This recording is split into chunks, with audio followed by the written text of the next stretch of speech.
Hello everyone. कैसे हैं आप लोग? उम्मीद करते हैं आप लोग का पढ़ाई बहुत अच्छे से चल रहा होगा। हम लोग लीनियर इक्वेशन का पार्ट वन देख चुके थे और आज जो है इसका पार्ट टू हम लोग देखने जा रहे हैं, क्योंकि इसमें बहुत सारा चीज़ें बचा हुआ था कि यूनिक सोल्यूशन कब होता है, इनफाइनाइट सोल्यूशन कब होता है, कॉन्सिस्टेंट क्या होता है, इनकॉन्सिस्टेंट क्या होता है। तो आज हम लोग स्टार्ट करते हैं एकदम शुरू से। पूरा वीडियो देखिएगा, क्योंकि आधा देखेंगे तो कुछ नहीं समझ में आएगा। इसमें बहुत सारा क्वेश्चन जो प्रीवियस ईयर है वो हम रखे हुए हैं, और कल का जो सेशन होगा वो सिर्फ और सिर्फ क्वेश्चन के ऊपर होगा, क्योंकि इस चैप्टर को आज हम लोग कंप्लीट कर लेंगे। और कल जो है जो भी 24, 25, 26 में जो क्वेश्चन पूछा हुआ लीनियर इक्वेशन से, सारा क्वेश्चन यहाँ पे करवाएंगे। चाहे जितना भी पेपर पूछता है सीबीएसई 12 पेपर के आसपास बनाता है ना हर साल, तो हर एक का हम क्वेश्चन उठाएंगे और कल उसको हम करवाएंगे। तो देखिए ध्यान से, pair of linear equation in two variable, जैसे कि condition for the linear equation के लिए कुछ कंडीशन लिखा हुआ है, आप देखिए ध्यान से। कॉन्सिस्टेंट और इनकॉन्सिस्टेंट क्या होता है ये पहले क्लास में हम बता चुके हैं, फिर भी आज हम फिर से रिकॉल करवा दे रहे हैं। कॉन्सिस्टेंट क्या होता है? कॉन्सिस्टेंट जिसमें से एक सॉल्यूशन होता है एट लिस्ट वन सॉल्यूशन। अगर मिनिमम एक सॉल्यूशन है तो वो क्या कहलाएगा? कॉन्सिस्टेंट। अगर मेरे पास कोई भी सॉल्यूशन नहीं है तो उसको हम क्या बोलेंगे? इनकॉन्सिस्टेंट बोलेंगे। क्या बोलेंगे? Inconsistent. It has no any solution is called inconsistent. यानी इससे हमको ये समझ में आया कि जिसका कम से कम एक सॉल्यूशन है तो उसको हम क्या बोलेंगे? कॉन्सिस्टेंट। और जिसका एक भी सॉल्यूशन नहीं है उसको क्या बोलेंगे हम लोग? इनकॉन्सिस्टेंट। तो यहाँ तक समझ में आ गया होगा। आगे देखते हैं, जैसे कि ये मेरे पास लीनियर इक्वेशन है a1x plus b1y plus c1 equal to 0 और a2x plus b2y plus c2 equal to 0। तो सबसे पहले मेरे पास है यूनिक सोल्यूशन कब होता है। यूनिक सोल्यूशन करने का मतलब एक सोल्यूशन या यूनिक सोल्यूशन होता है अगर मेरे पास a1 upon a2 does not equal to b1 upon b2 है, तो ये मेरे पास क्या होता है? Unique solution. a1 upon a2 does not equal to b1 upon b2, ये क्या हो गया मेरे पास? Unique solution. और इसमें दो चीज और हम देखें कि इनकॉन्सिस्टेंट क्या होता है और कॉन्सिस्टेंट क्या होता है। ठीक है, आगे देखते हैं। देखिए, फिर आता है मेरे पास इनफाइनाइट सोल्यूशन। इनफाइनाइट सोल्यूशन में क्या होता है कि a1 upon a2 is equal to b1 upon b2 is equal to c1 upon c2, तो ये हो गया इनफाइनाइट सोल्यूशन। नो सोल्यूशन क्या होता है? नो सोल्यूशन में अगर मेरे पास a1 upon a2 b1 upon b2 equal है but not equal to c1 upon c2, तो ये हो गया मेरे पास नो सोल्यूशन। यानी कोई दो लीनियर इक्वेशन इस कंडीशन को फॉलो कर रहा है तो इसको हम क्या बोलेंगे? No solution. क्या बोलेंगे इसको? No solution. और कोई लीनियर इक्वेशन इस कंडीशन को फॉलो कर रहा है तो ये मेरे पास हो जाएगा इनफाइनाइट सोल्यूशन। तो अब इसके ऊपर क्वेश्चन देते हैं, क्योंकि हम लोग 5-6 ज़्यादा नहीं 5-6 क्वेश्चन रखे हैं, ताकि इस चैप्टर से कैसा क्वेश्चन आता है वो हम लोग देख सकें। अरे बहुत ही आसान एक्सरसाइज है, देखिए ध्यान से। सबसे पहला क्वेश्चन क्या लिखा हुआ है? फाइंड द वैल्यू ऑफ के, यानी के का मुझे वैल्यू निकालना है for the system of equation के x plus 2y is equal to 3 और 3x plus 6y equal to 10। और ये मेरे पास पहले ही बोल रहा है कि ये मेरे पास कौन सा सोल्यूशन है? यूनिक सोल्यूशन है। जब यूनिक सोल्यूशन का हम लोग पढ़े कि मेरे पास यूनिक सोल्यूशन में क्या होता है कि a1 upon a2 does not equal to b1 upon b2, ये मेरे पास होता है यूनिक सोल्यूशन के लिए। अगर हम कंपेयर करें तो a1 का जो वैल्यू होगा वो k होगा, b1 का जो वैल्यू होगा वो क्या होगा?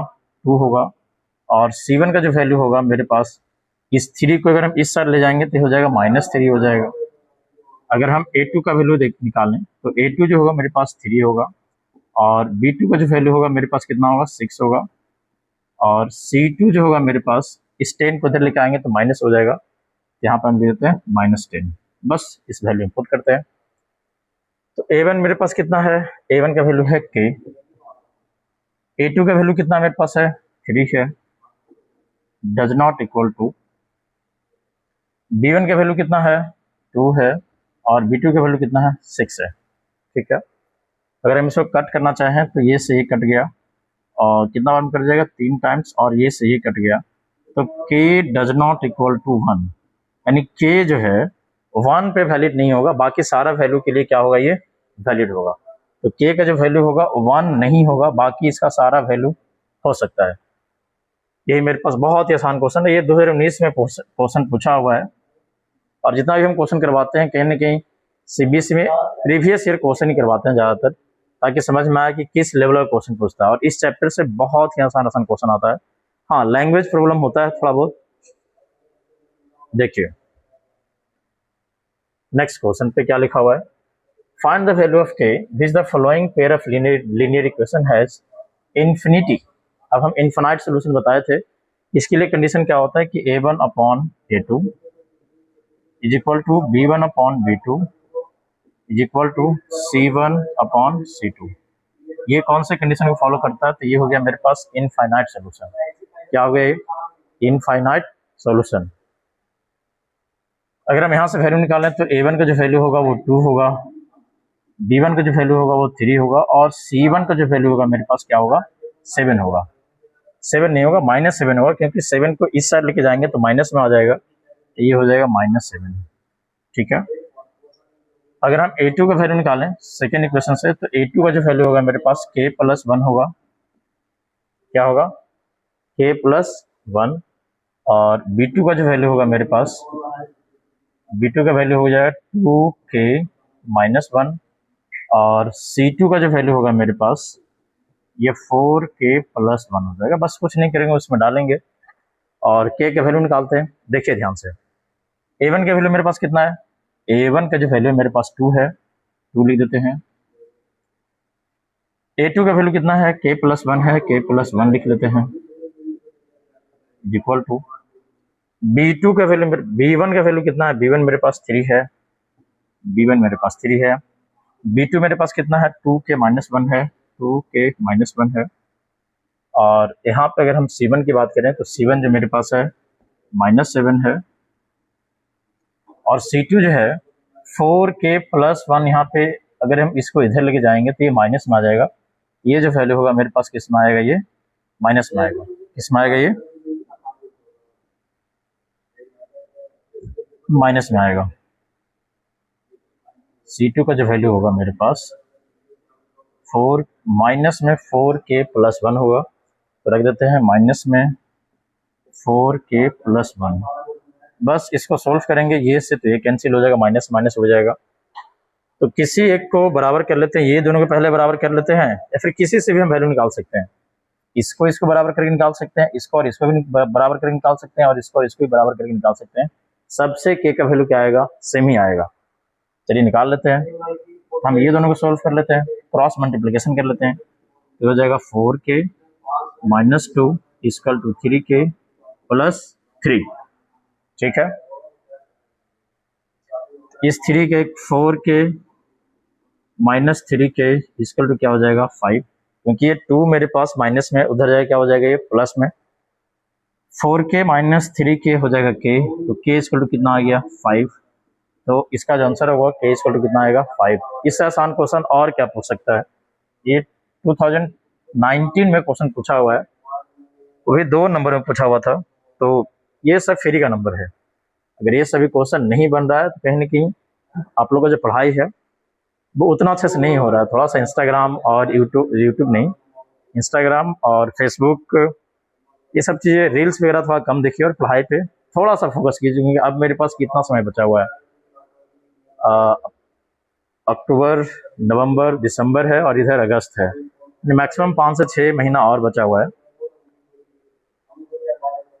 क्वेश्चन का आंसर आ गया मेरे पास कितना, k = 5। यहाँ तक कोई दिक्कत है, कोई दिक्कत नहीं, इससे आसान क्वेश्चन हो ही नहीं सकता मुझे लगता है। इतना आसान क्वेश्चन बोर्ड में, ये फ्री, ये जो भी क्वेश्चन ऐसा आता है, ये समझिए आप लोग का फ्री का नंबर मिल रहा है। नेक्स्ट क्वेश्चन देखते हैं।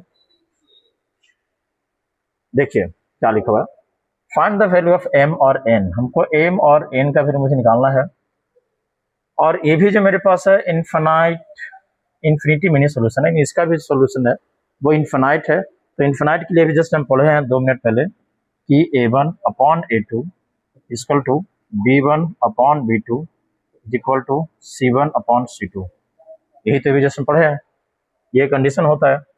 यहाँ से अगर हम A1 का वैल्यू निकालें तो A1 जो होगा मेरे पास 3 होगा, B1 जो होगा क्या होगा 4 होगा, और C1 जो होगा इस 12 को इधर ले जाएंगे तो -12 हो जाएगा, तो -12 रख लेते हैं। और A2 मेरे पास कितना हो जाएगा, A2 हो जाएगा m प्लस n, और B2 जो मेरे पास होगा 2 इंटू m माइनस n हो जाएगा, और C2 का जो वैल्यू मेरे पास आएगा C2, इस वैल्यू ये मेरे पास प्लस में है, इसको इधर लेके आएंगे तो माइनस में हो जाएगा, तो माइनस में क्या हो जाएगा 5a माइनस 1। ठीक है, बस वैल्यू पुट करेंगे और सोल्व करेंगे, और m और n का हम क्या वैल्यू निकालेंगे। बहुत सिंपल है, देखिए एक है A1 का वैल्यू मेरे पास 3 है, A2 मेरे पास कितना है m प्लस n है, और हम स्टार्टिंग से ही बोलते आ रहे हैं कि कोई भी क्वेश्चन अगर बोर्ड पे दिखाई दे तो सबसे पहले वीडियो पॉज कीजिए और उसको बनाने की कोशिश कीजिए। अगर बन गया तो अच्छी बात है, नहीं बन रहा है तो फिर वीडियो को ऑन कीजिए और फिर देखिए कहाँ पे मिस्टेक किए हैं। ये हर एक क्वेश्चन में करना है। उसके बाद आ जाते हैं B1 मेरे पास कितना है, B1 मेरे पास 4 है, B2 का वैल्यू मेरे पास क्या है 2m माइनस n है, 2m माइनस n है इज इक्वल टू C1 मेरे पास कितना है, C1 मेरे पास -12 है, और C2 मेरे पास कितना है माइनस में 5a माइनस 1 है। अब हम क्या करते हैं ना कि कोई किसी भी से फर्स्ट और थर्ड को लेकर चलते हैं, फर्स्ट और सेकेंड चलते हैं, किसी से भी चलेंगे तो आंसर तो आएगा ही। देखिए हम फर्स्ट और सेकेंड लेते हैं और क्रॉस मल्टीप्लिकेशन करते हैं तो हो जाएगा 6a minus n is equal to 4m plus 4n। 4 से मल्टीप्लाई करेंगे तो 4m इंटू 4n हो जाएगा, और 6 से मल्टीप्लाई करेंगे तो हो जाएगा 6m माइनस में 6n इजकल टू 4m और प्लस में 4n। अगर हम 4m को इधर लेके आएंगे तो ये क्या बन जाएगा 2m माइनस हो जाएगा ना ये।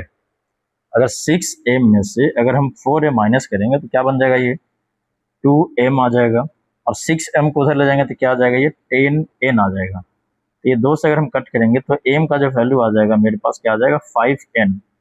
जहां पे m दिख रहा है वहां पे हम क्या रख देंगे 5n रख देंगे और मेरे पास आंसर आ जाएगा। ठीक है, देखिए स्पेस थोड़ा कम है तो हम इसको ऊपर कर लेते हैं। देखिए ध्यान से m इक्वल टू कितना आ गया, m इक्वल टू मेरे पास 5n आ गया। अब या तो ये दोनों के बराबर कर लीजिए, चलिए ये दोनों को हम बराबर कर लेते हैं, कोई दिक्कत नहीं है। तो ये दोनों के बराबर कर रहे हैं तो एक स्टेप हम गायब कर रहे हैं और दोनों साइड हम क्या कर रहे हैं मल्टीप्लाई कर रहे हैं। पहली बात तो ये और ये माइनस और ये माइनस तो कट जाएगा, 5 इंटू 4 करेंगे 20 आएगा 20m, और माइनस में क्या आ जाएगा 4, और ये हो जाएगा 12 इंटू 2 24, ये हो जाएगा 24m माइनस 24n, कोई दिक्कत नहीं होगा।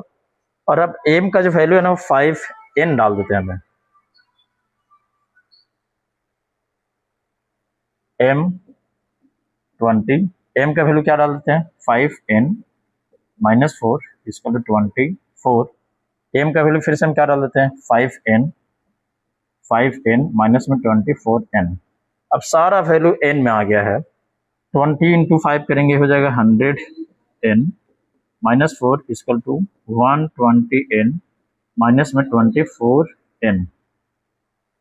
अब देखिए अगर हम 120 में से 24n अगर हम माइनस करेंगे तो ये कितना आएगा, अरे कितना आएगा क्या 96 आएगा क्या, जी हाँ, ये हो जाएगा 100n minus 4 equal to 96n, और 96 को इधर ले आइए तो 96 100 में से 96 माइनस करेंगे तो क्या आ जाएगा 4n, और इस 4 को उधर ले जाएंगे तो ये प्लस का 4 बन जाएगा, और 4 से 4 कैंसिल हो गया तो n इक्वल टू कितना आ गया 1। अब n इक्वल टू 1 आ गया तो कहीं भी रख दे, यहाँ पर रख देते हैं, तो m इक्वल टू क्या आ जाएगा 5 इंटू 1 करेंगे कितना आ गया 5। ये क्वेश्चन भी मेरे पास कहीं ना कहीं पूछा हुआ है, और कब पूछा हुआ है एक बार देख लेते हैं। ये क्वेश्चन 2018 में पूछा हुआ और ये भी आसान क्वेश्चन है, और एक क्वेश्चन जा हुआ था वो 3 मार्क्स का आया हुआ था, तो ये भी कहने की बहुत आसान क्वेश्चन है, क्योंकि इस एक्सरसाइज में जो भी इनफाइनाइट सोल्यूशन, यूनिक सोल्यूशन और नो सोल्यूशन से क्वेश्चन बनता है वो सारा का सारा आसान क्वेश्चन होता है। ठीक है, तो उम्मीद करते हैं ये क्वेश्चन आप लोग, हम ये बोल रहे थे कि इस एक्सरसाइज में जितना भी क्वेश्चन बनता है ना, सारा का सारा इजी क्वेश्चन ही बनता है, क्योंकि इसमें तीन ही कंडीशन तो है, एक मेरे पास यूनिक यूनिक सोल्यूशन है, इनफाइनाइट सोल्यूशन है और एक मेरे पास नो सोल्यूशन है। और ज्यादा क्वेश्चन, मैक्सिमम क्वेश्चन जो होता है इनफाइनाइट सोल्यूशन में बनता है। मैक्सिमम क्वेश्चन अगर देखेंगे 10 क्वेश्चन में 8 क्वेश्चन जो होगा इनफाइनाइट सोल्यूशन होगा और 2-3 क्वेश्चन जो होगा वो यूनिक सोल्यूशन या फिर मेरे पास जो होगा नो सोल्यूशन से बनता है। नेक्स्ट क्वेश्चन के ऊपर आते हैं, ये क्या कह रहा है, find the value of k for which the system of equation has no solution. हमारा हर एक टाइप का क्वेश्चन नहीं, ऐसा नहीं कि सिर्फ और सिर्फ इनफाइनाइट सोल्यूशन के लिए। हम लोग अभी यूनिक सोल्यूशन के भी क्वेश्चन किए थे, उसके उसके बाद हम लोग इनफाइनाइट सोल्यूशन का दो या एक क्वेश्चन किए, और अब हम करने जा रहे हैं नो सोल्यूशन के लिए। तो नो सोल्यूशन के लिए कंडीशन पता है क्या? अरे हाँ ना, कुछ तो बोलो।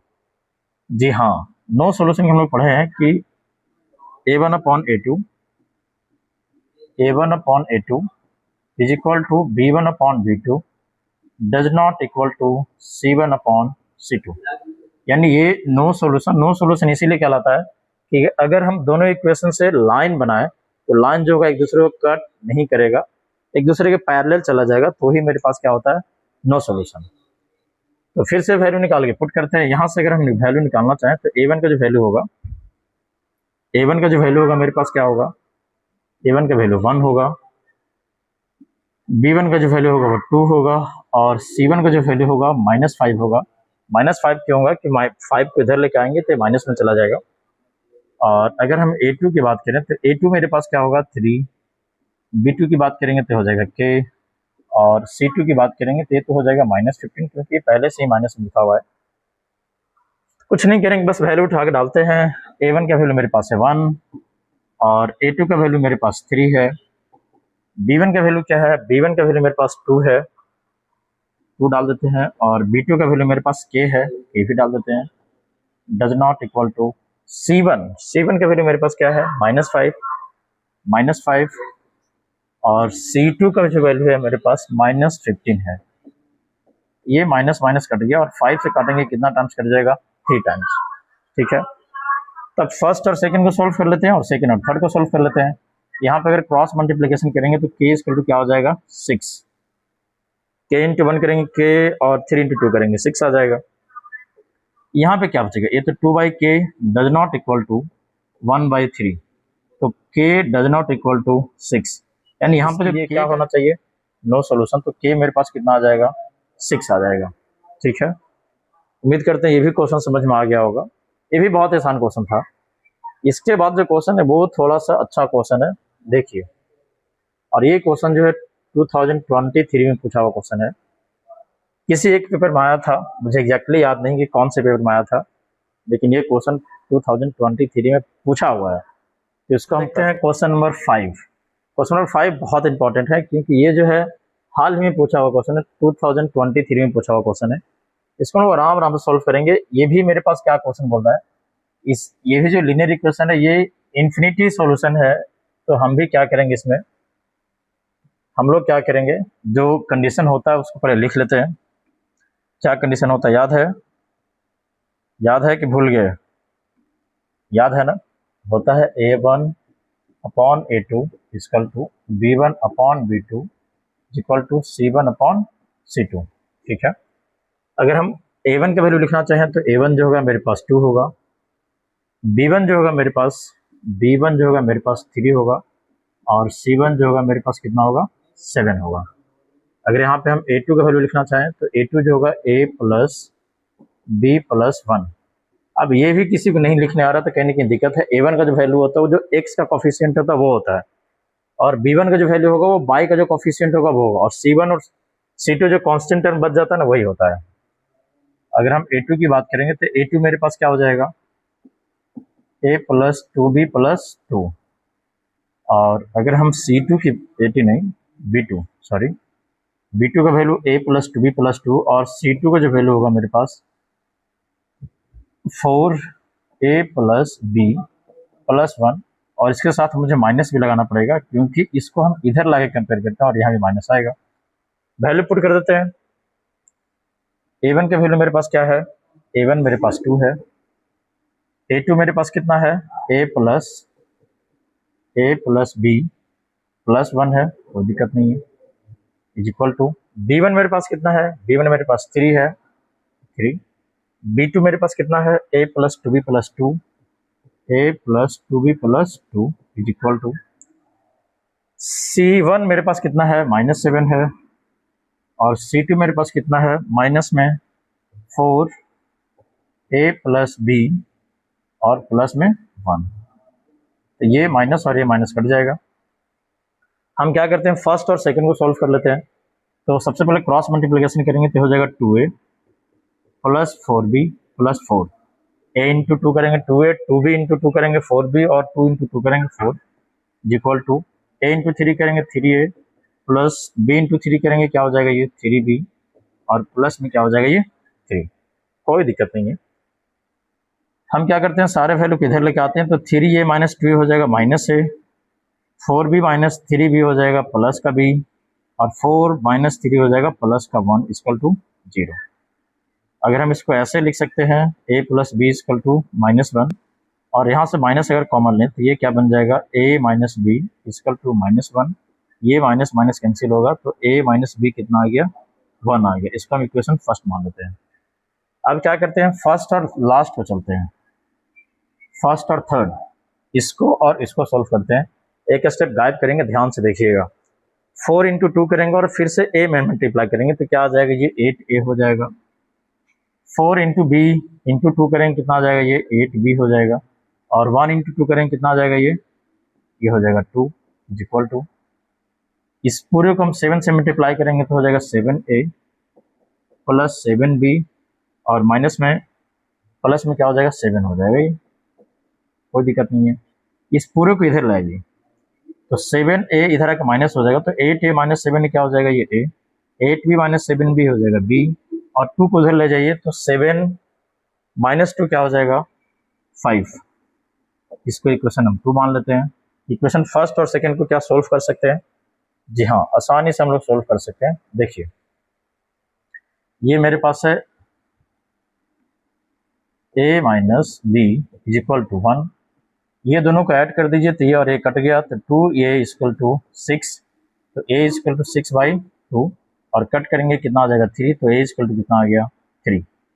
अब जब a का वैल्यू आ गया तो a का वैल्यू अगर हम यहाँ पे डालेंगे तो b का वैल्यू कितना आ जाएगा, अरे b का वैल्यू कितना आ जाएगा, जल्दी से बोलिए। b का जो वैल्यू आएगा, अगर हम यहाँ पे a का वैल्यू 3 रखेंगे तो b का जो वैल्यू आएगा मेरे पास क्या आ जाएगा, 2 आ जाएगा, सिंपल। तो ये भी क्वेश्चन जो है पूछा हुआ क्वेश्चन है, 2023 के किसी एक पेपर में आया था, और एक क्वेश्चन जो है 3 मार्क्स का था। तो उम्मीद करते हैं समझ में आया होगा कि कैसा क्वेश्चन पूछता है इस एक्सरसाइज से। ज़्यादातर इन्फिनिटी वाला ही क्वेश्चन पूछता है, यूनिक और नो सोल्यूशन क्वेश्चन बहुत ही कम रहता है। तो उम्मीद करते हैं यहाँ तक समझ में आ गया होगा, और आप लोगों को जो पढ़ाई है बहुत अच्छे से चल रहा होगा। और जो क्वेश्चन नहीं बने या फिर जो भी क्वेश्चन हम होमवर्क में देते हैं उसको आप कमेंट सेक्शन में ज़रूर डालिए, और ये भी लिखिए कि आपको ये वीडियो कैसा लगा, अच्छा लगा, बुरा लगा, ये सब लिखिए। बाकी सबको थैंक यू, और फिर मिलते हैं नेक्स्ट क्लास में। और कल का जो क्लास होगा सिर्फ और सिर्फ प्रीवियस ईयर पे बात करेंगे। 24, 25 और 26 में जो भी क्वेश्चन इस चैप्टर से लीनियर इक्वेशन 2 से पूछा है सारा हम सोल्व करा देंगे। 12 या 13 पेपर होता है, सबका हम क्वेश्चन उठाएंगे और सोल्व करवाएंगे। बाकी थैंक यू सो मच।